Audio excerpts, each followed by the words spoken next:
अस्सलाम वालेकुम। कैसे हैं आप सब? उम्मीद करता हूँ सब खैर खैरियत से होंगे। मेरा नाम आतिफ़ है और मैं आप सबको हॉरर स्टोरी सुनाता हूँ। तो चलिए अपनी पहली स्टोरी स्टार्ट करते हैं।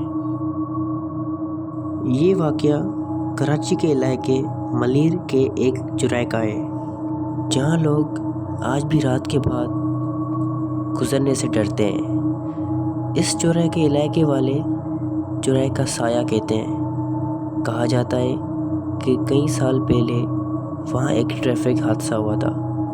एक नौजवान मोटरसाइकिल पर जा रहा था जब एक ट्रक ने उसे कुचल दिया।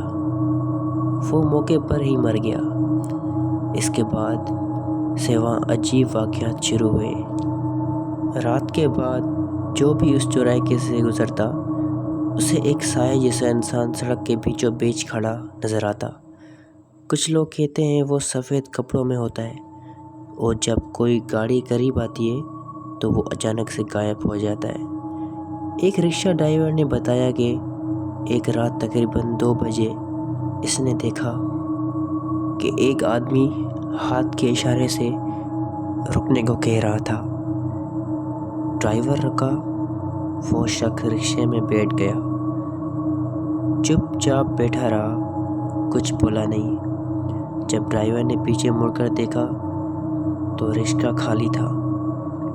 अगले दिन वही ड्राइवर पागलों की तरह बोला जा रहा था, वो मेरे पीछे बैठा था, मैंने उसकी सांस सुनी थी।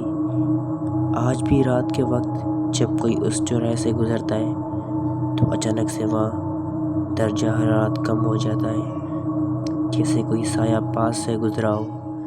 लोग कहते हैं कि वो नौजवान अब भी वहाँ खड़ा रहता है, किसी सवार का इंतज़ार करता है जो इसे आखिरी सफ़र तक ले जाए। उम्मीद करता हूँ दोस्तों आप सबको यह स्टोरी अच्छी लगी होगी। अगर अच्छी लगी है तो लाइक, सब्सक्राइब, शेयर करें।